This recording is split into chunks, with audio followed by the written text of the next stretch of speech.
The top guardrails should be 36 inches to 45 inches above the deck. A mid-rail should be positioned halfway between the top rail and deck.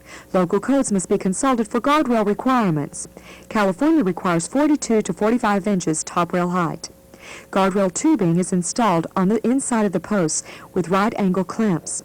Continue these basic safety procedures until the scaffold is complete. After the job is completed, do a thorough inspection including all of the requirements, which we have covered in this and other information sheets. After the inspection, remove the warning tag and replace it with an approved ready-to-use tag. The scaffolding must be re-inspected every work shift. Dismantling tube and clamp scaffolding is relatively simple to understand. The procedure is the reverse of the erection. Dismantling begins with an inspection to ensure that the assembly is safe to dismantle. Unsafe conditions must be corrected before teardown begins. To dismantle the scaffold, start at the uppermost component and remove assembled components in reverse order of installation. Always study the scaffold plan. Review the safety guidelines and scaffold company instructions when erecting or dismantling scaffolding. Be particularly careful with unusual areas, such as pictured. Safety is not only primary in the erection and use of the scaffold, but also in its dismantling.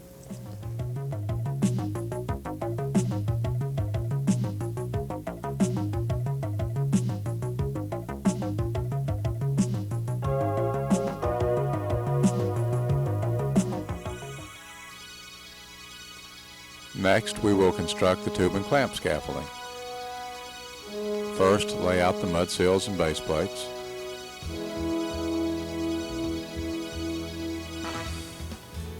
Right angle clamps will be used to attach the posts to the horizontals.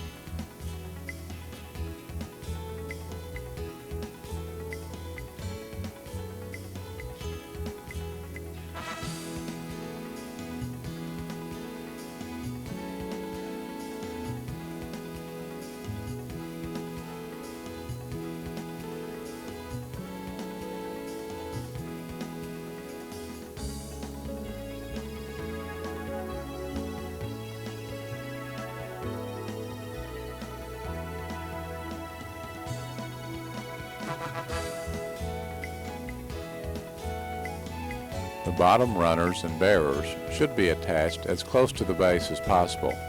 However, the standard does not give a maximum number of inches above the base. For example, it does not say that 12 inches is the maximum.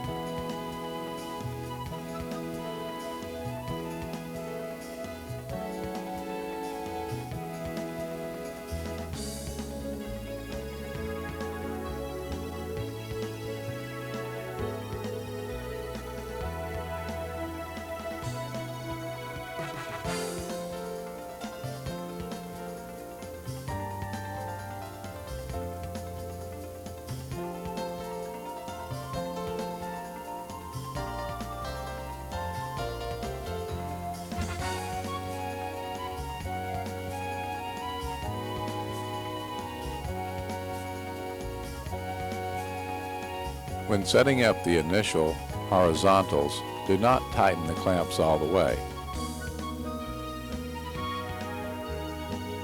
We're using the 3-4-5 method to make sure that the corners are at 90 degrees. If we measure 3 in one direction, 4 in another direction, and then 5 across the hypotenuse, bring the horizontals in till the measurement's exactly 5 feet, and then we can be sure that we have a 90-degree corner angle. Another popular method is to leave the clamps loose until all 4 posts are set up. Then measure corner to corner to make sure that the scaffold is square, the same as we did with the fabricated frame scaffolding.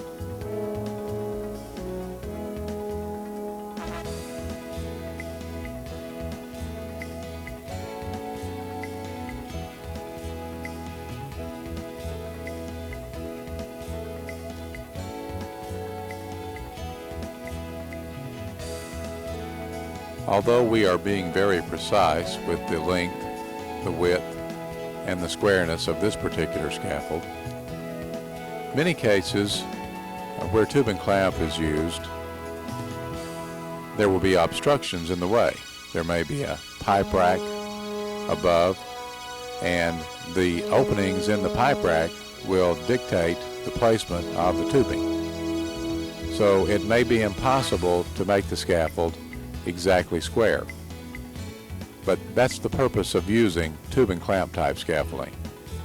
It's much more flexible, and it's possible to build a rigid, strong, sound scaffold and yet still have it slightly out of square.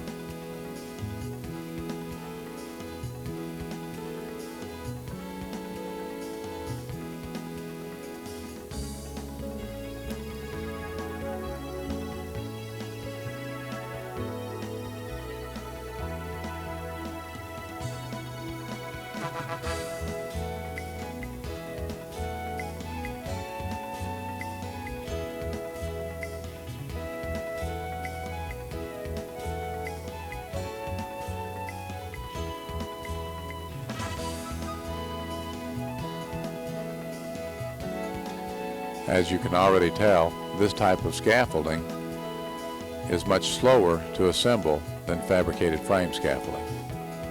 It is primarily used in industrial facilities such as refineries, petrochemical plants, paper mills, power plants, and locations where scaffolding has to be built in very congested areas.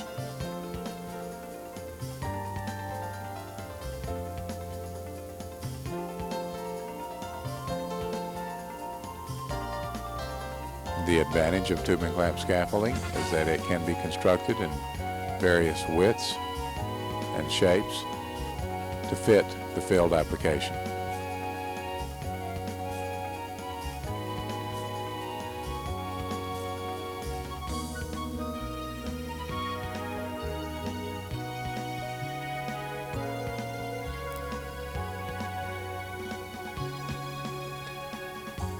We've just shown the alternative method of measuring corner to corner, and we're placing a horizontal diagonal brace. This will ensure that the scaffold stays square. The horizontal diagonal brace is not required by the standard.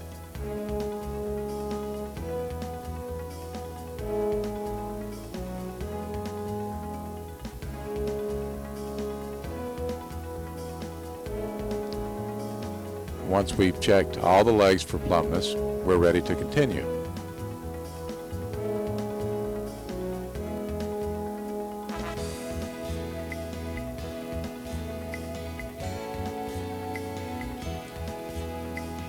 In this case, we're doing what's referred to as make ready. The horizontal they're working on now will not actually stay at that location. They're simply using the scaffold itself as a template to set the clamp spacing. The clamps will be tightened on the horizontal side, but not on the side of the vertical post. The horizontal will later be handed up to the erector with the clamps already preset at the correct spacing.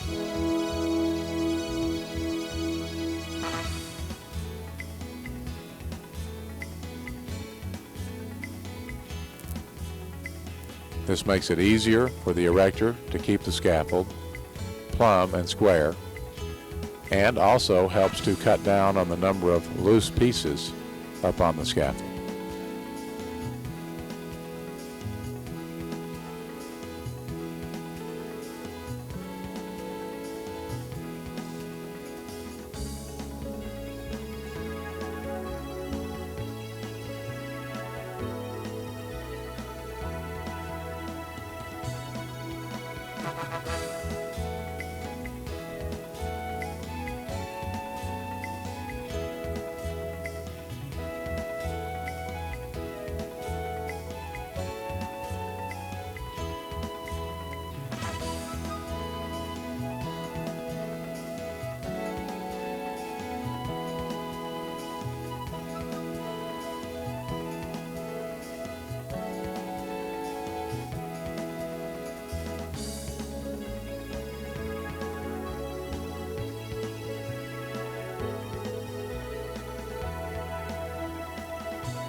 The manufacturer recommends that these steel clamps be tightened to approximately 45 foot-pounds.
After the second wrap is complete, diagonals should be installed.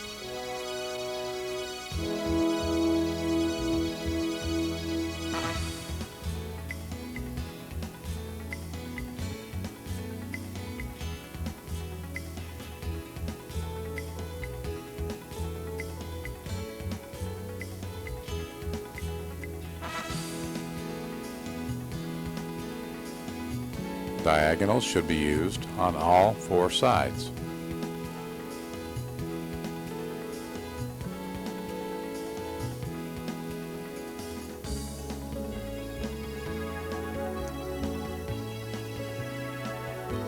The scaffold will be only one level high. However, if we were to continue up, we would zigzag or alternate directions with the diagonal bracing.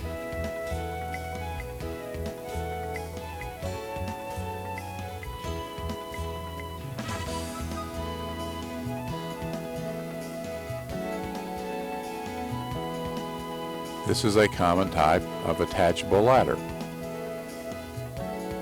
A scaffold clamp is located on the back of the bracket. The bracket may be attached to any scaffold post.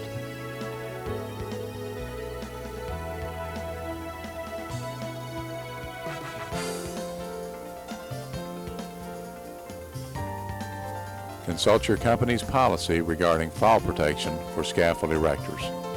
Follow your company policy.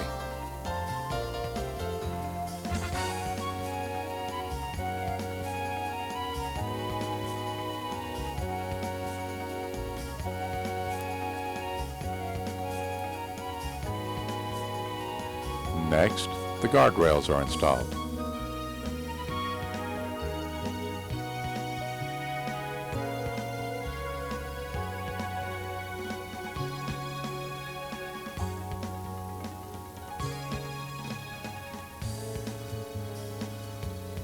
This shows a common way to attach the toe boards.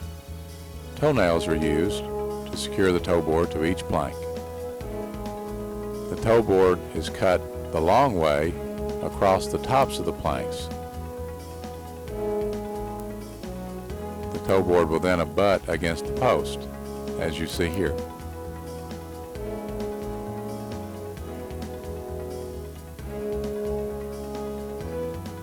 Number 9 gauge wire is used over the top of the toe board and underneath the bearer.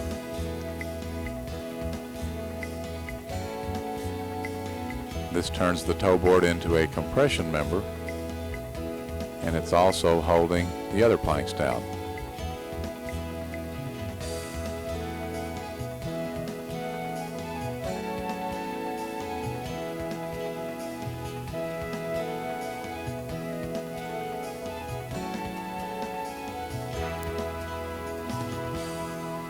Now we have a completed scaffold. We've taken the ladder well above the guardrail. It's square, plumb, rigid, fully planked, complete with toe boards. Next, we'll construct the second scaffold that was in the manual. This scaffold will be much narrower, 4 boards wide.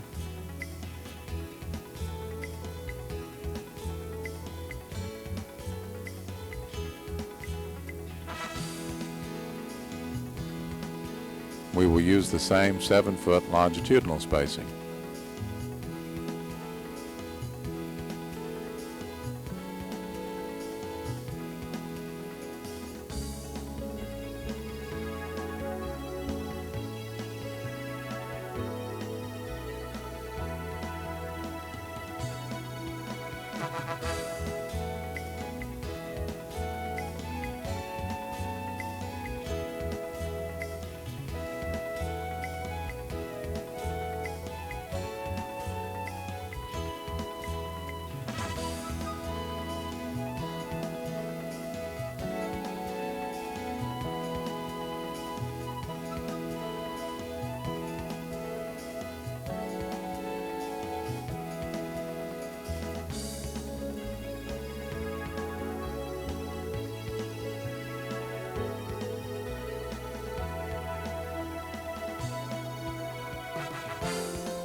This picture shows make ready.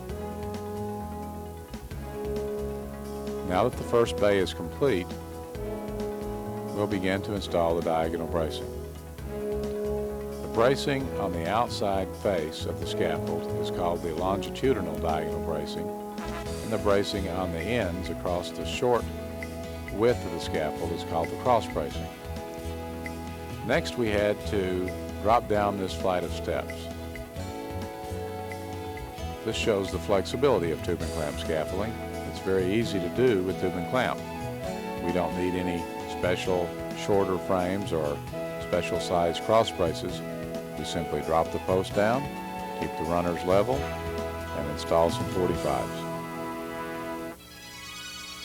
The next set of posts was going to come down on top of the air conditioner cover, which was unacceptable as a foundation. We installed what's called a dead leg.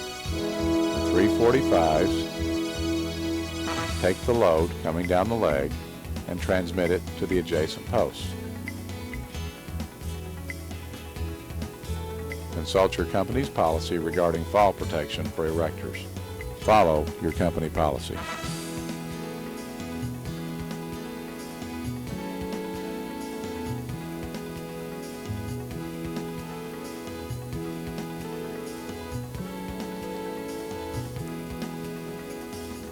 Now that we have set up the base, we simply follow the same procedure for the next levels up. First, install the runners, then put the bearers on top of the runners.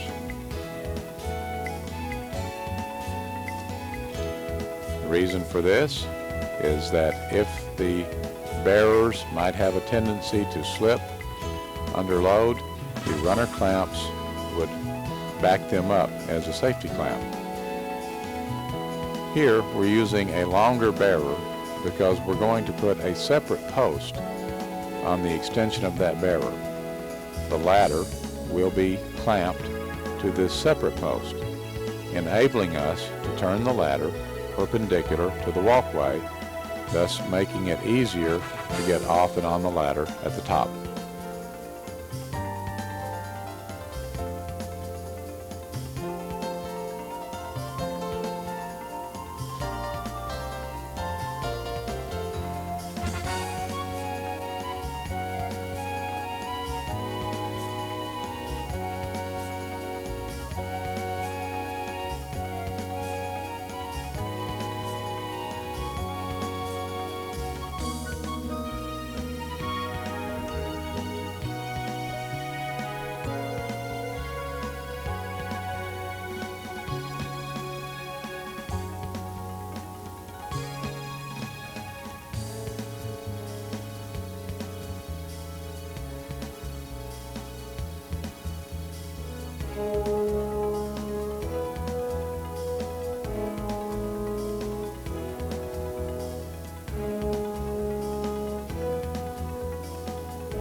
planking, guardrails, and toe boards are installed at the top.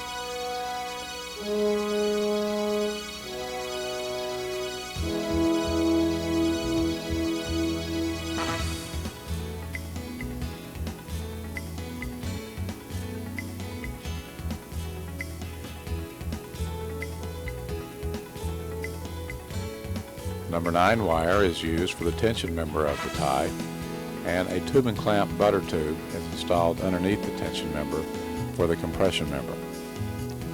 You can see that the latter is installed perpendicular, making it easier to access.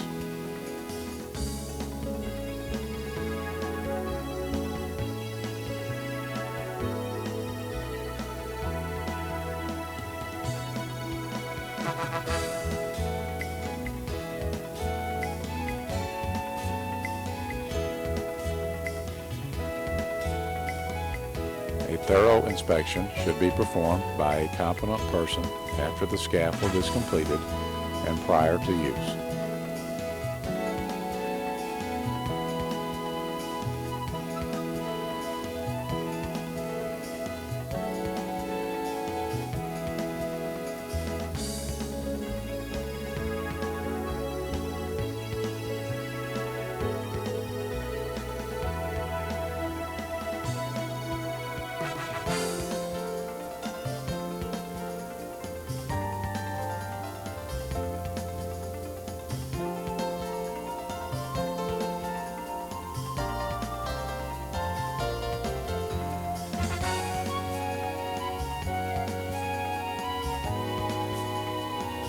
Disassembling tubing clamp scaffolding is basically a reverse of the assembly procedure.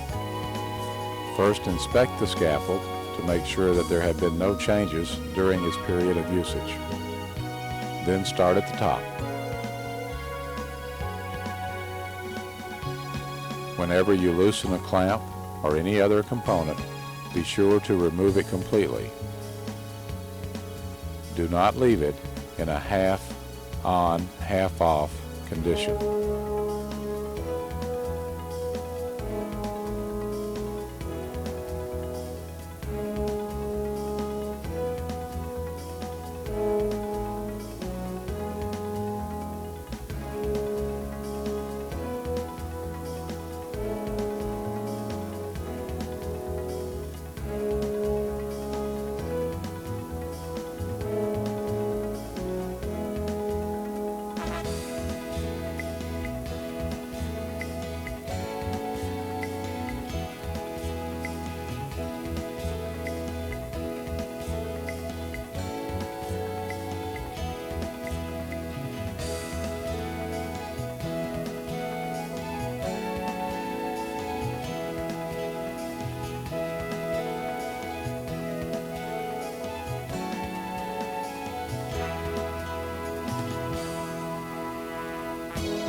Be careful when you get close to the bottom.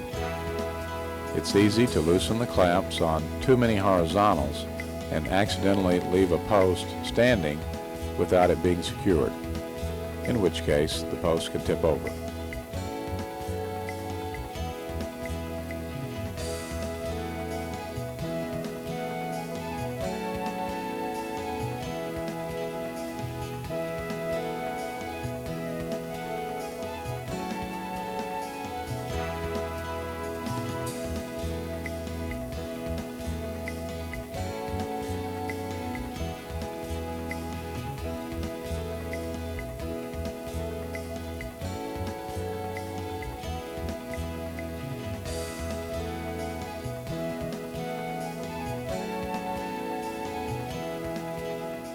that concludes our overview of tube and clamp scaffold. In this section we've built a small 1-section high scaffold, and we built a larger tube and clamp scaffold so that you can see some of the flexibility. You're probably about ready for a break now, but when you come back we'll take a look at system type scaffolding.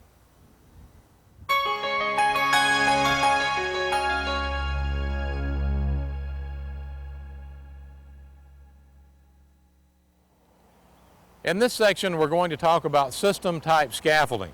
Now, to give you some background on system, tube and clamp gives us all the flexibility that we need, but it can be a little slow and tedious to assemble. So in the 1960s, the scaffold company started to invent what we call generically system type scaffolding. This refers to individual tube type scaffolds, but instead of having to have a right angle clamp to attach the horizontals to the post, there will be some type of proprietary locking device used to attach the horizontals and the diagonals to the post.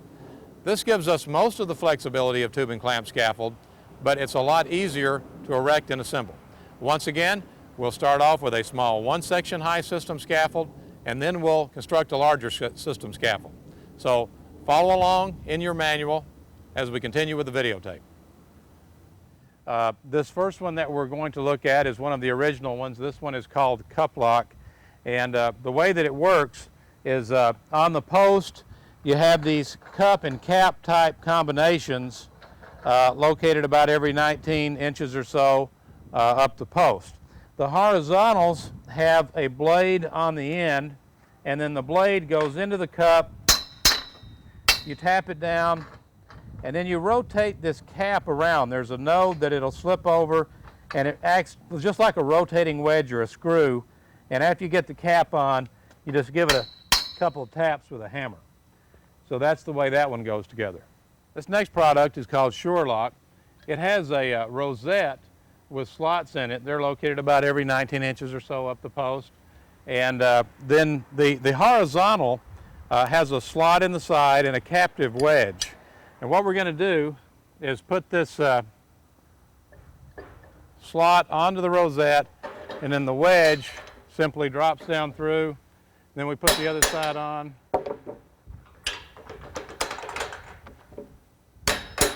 And you just give the wedges a couple of taps to secure them.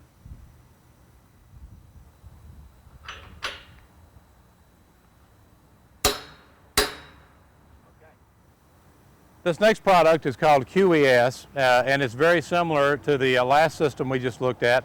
It has a rosette with slots in it.